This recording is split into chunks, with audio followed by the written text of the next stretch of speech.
जय जगन्नाथ। राधे राधे। ग्रांडमा ओडिया रोषे चैनल तरफ समस्त मोर अनेक अनेक स्वागत। आज श्री पंचमी रे समस्त को मोर हार्दिक शुभेच्छा और शुभकामना। देख श्री पंचमी रे ये मीठा भात माँ पाखे पूरा भोग लगा जाए।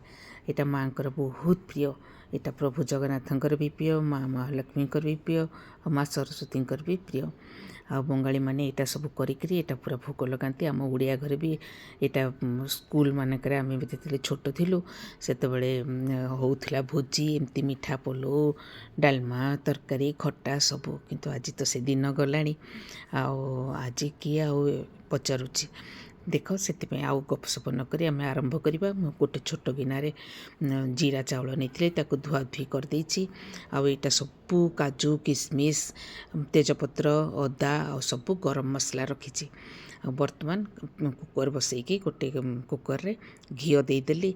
घी टिके भल कि दब चाउल को देखिकी घी टिके पड़े बहुत टेस्ट लगे।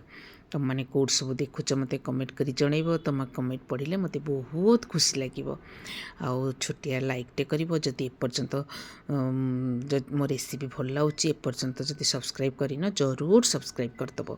साई पड़ोसा बंधु बांधव समस्त संगे शेयर कर। देख घी तातीगला मु जीरा टिके प्रथमे पकईदेली आपर सबू गरम मसला गोटे गोटे पकईदेली।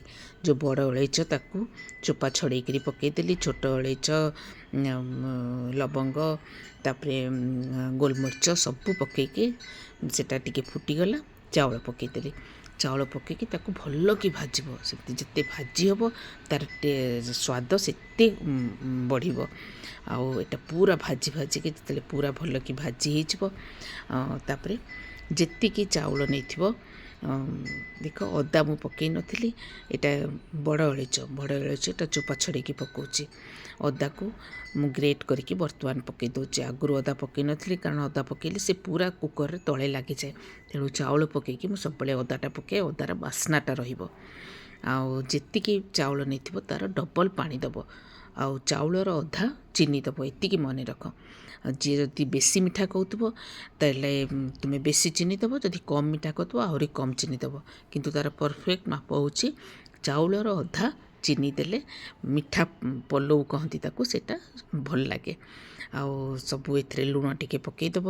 आ जो काजू किसमिश भावी काजू किसमिश भाजिकी जो रखी घी रे ताकू भी पकईकी तापर भल कि जिते भाजी होपर पानी देदेवा।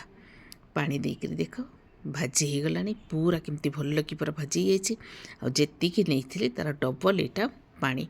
छोट गिनारे गिने नहीं आईटा बड़ गिनारे रखी तार 2 गिना पानी मुझे आटा देके टिके फुटीगला जिते फुटीज आम कुकरटा बंद करदे।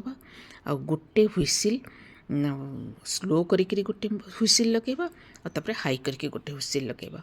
आ कुकर खोलबनी जितेबले गैस जीव तापर खोल। बर्तमान मु चीनी पकईली आमर तो बेसी मीठा खाती तेणु मु अल्प चीनी देली। सबू पकईकी चीनीटा पूरा मिसीज घाटी दबा और कुकर बंद करवा। मन रख स्लो रे आग पूरा फुटीज पानी स्लो करदब।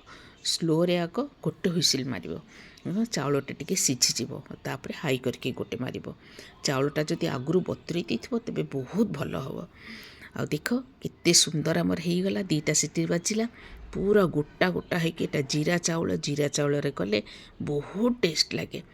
जीरा चाउलर बास्ना जो गोविंद भोग जो चाउल ता बास्ना रे पूरा घर महकीज। देख केते सुंदर होती पूरा गोटा गोटा होकर पूरा हलदी हलदी होकर केते बढ़िया होती। आ हलदी भी पकेब मु हलदी कहया भूली जाइली। हलदी भी पकेब चाउल भाजिला बेले। आ देख केते सुंदर होती। यहाँ मु बाढ़ुची यहाँ प्रथमे प्रभु को माँ को अर्पण करी आउ तुम मैंने यहाँ पाइब प्रसाद।